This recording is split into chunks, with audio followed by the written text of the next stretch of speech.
Hello, I'm Dr. John Harding. I'd like to welcome you to our program, Raising Children with God. We're going to be talking about grandparenting and grandchildren this evening with our two guests, Anne and Frank O'Connor. Anne, welcome. Good evening. Thank you, John. And Frank. John, Thank you for having me. Those are, happy to be with you. thank you. Those are neighborly and friendly titles. The real titles are Judge Francis P. O'Connor and his wife, Anne O'Connor. Anne and Frank have been married about 39 years and a bit, and they have 10 children and they have 9 grandchildren. So I am going to enjoy listening to some wisdom here tonight. And we'll just ask a few questions and sit back and listen a lot, I think. We always stack the deck when we do this show, and you didn't come out of a hat and you weren't chosen at random. I really wanted you to do this program and to say the things that I know you will say, because they're good, and I haven't even heard them yet, and I know they're good, and I know that expectant grandparents, they're always parents who were back where you were about 9 years ago, and they were expectant grandparents. Their first son or daughter is about to have their first grandchild. And I really like you, just to start, if you just share and kind of think about talking to this expectant young grandparent about what you've learned from your grandparent experience over these 9 grandchildren. And then I think we'll even expand a little bit and we'll talk about what you've learned as parents with your 10 children and maybe what you would do differently or what you would do exactly the same, or what advice you'd give to young parents who are about to have their first child. And think back, if you were to raise a child of your own, on your own now, what you'd do. Can we start with Frank and the judge on that? Because I know Anne is going to relax a little bit as we go. Okay. I guess I'd like to start off by saying, John, that I enjoyed parenting very, very much. I think that we really enjoyed, having the children. We committed ourselves at the very beginning. If God gave us the children, gave us the opportunity, that we'd really commit ourselves to that, and that would be first priority, and everything came secondary or more remote than secondary from that. So we enjoyed the parenting very, very much, and we're very grateful that we had the opportunity, and now I just feel like we're in kind of a continuation of that, with less strain, however, because we don't have all the responsibility that parents have. It's not a 24-hour day job anymore? No, it isn't. No, it isn't. So most of the times when we're with the grandchildren, it's just fun time, so. Anne, you mentioned that to me. Well, I think so. No, we're going to get 2 perspectives on this, of course. This is the grandfather's perspective, and we're going to have the grandmother's perspective. You had mentioned, though, that same thing to me about grandparenting being a continuation of parenting. Will you, I know we're jumping a little ahead, but will you comment on that while that thought is here, Anne? I'd love to comment on it. First of all, I feel we've walked the road of parenting for a lot of years, and we have had the blessings of and the return of that journey. And I think it's wonderful to have been invited to discuss parenting, which, as Frank has said, is grandparenting is just a continuation, a continuum. We enjoyed our children's academic involvement, their sports involvement, and now we look at them in their new role, which is parenting.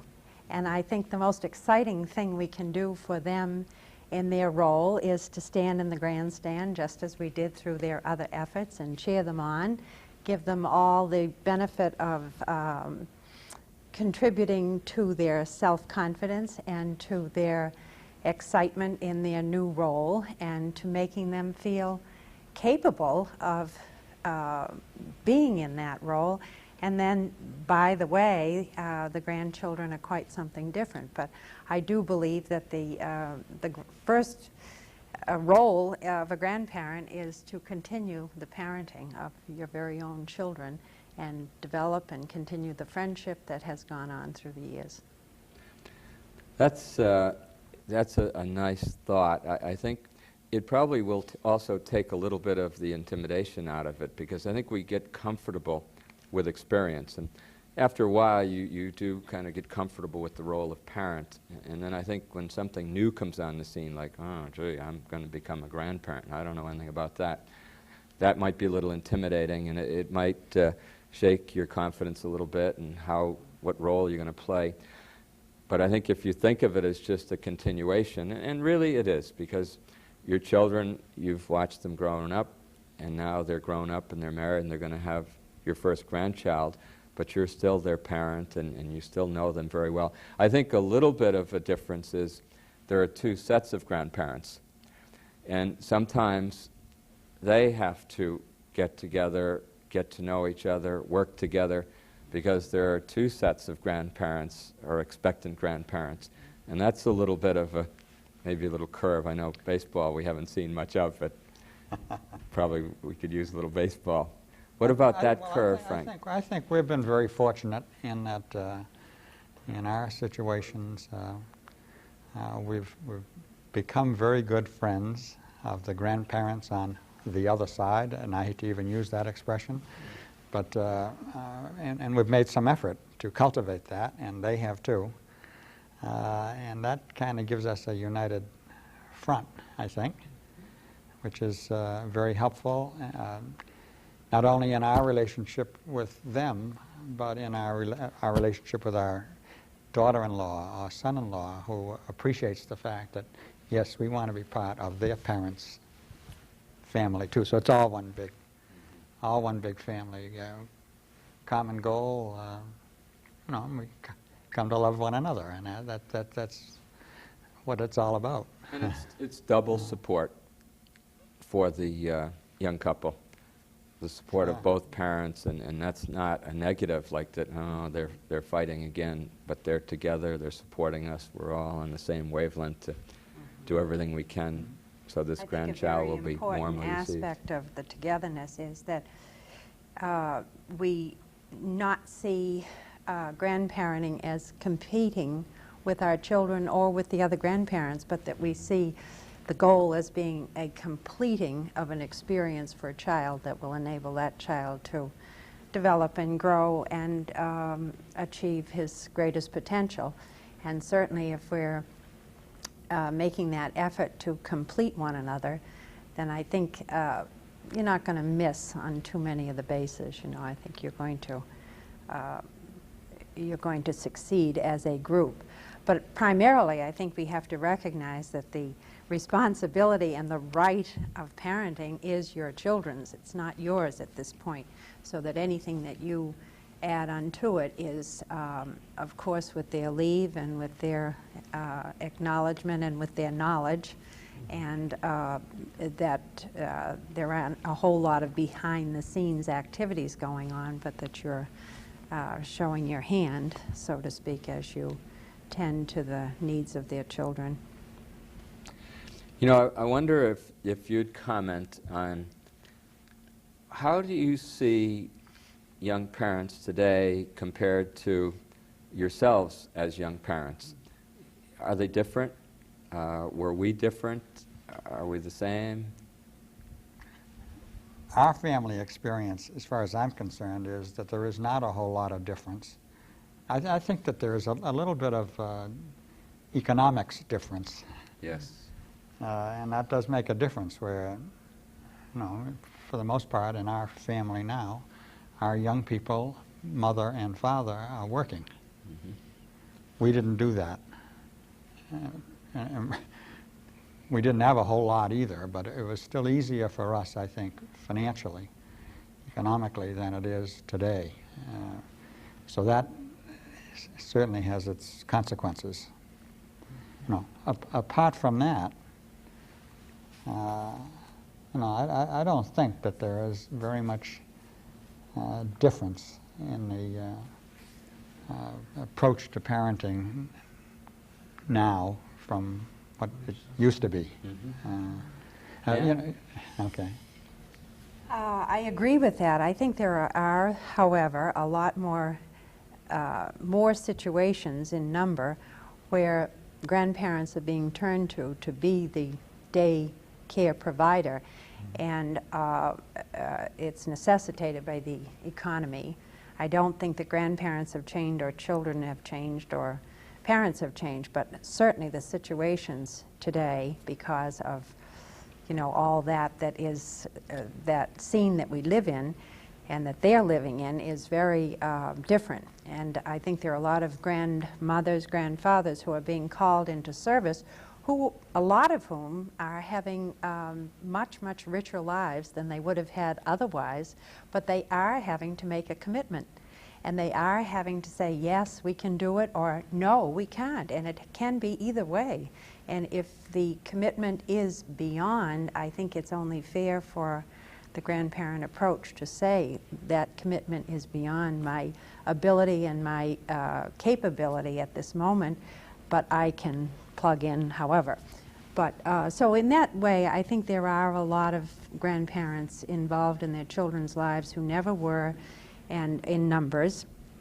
And I think they have to play that, face value. You have to allow yourself the opportunity, or you have to disallow it.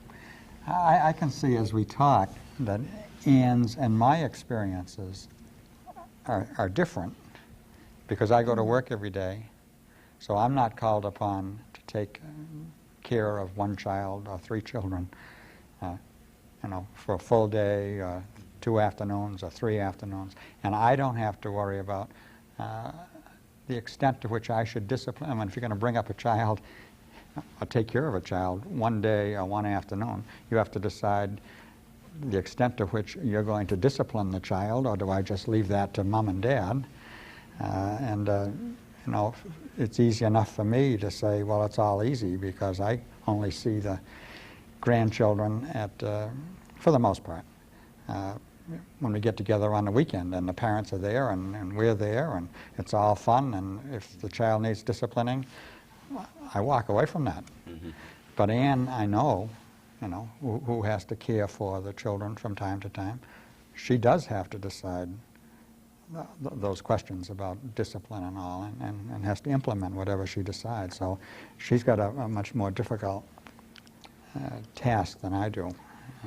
That reminds me of when I first went into practice, and we had 4 children in 5 years, and I took the traditional Wednesday doctor days off, and everybody said, wow, that's great that you only work 4 days and you have this day off. But my very intelligent Irish wife took that as a half day. Like I had a half day off and she had a half day off. So I got to watch our 4 children for a half a day on Wednesday. And it was the toughest day in the week. And I was so glad to get back to work on Thursday, yes, to just a regular job without 4 little children pulling and tugging.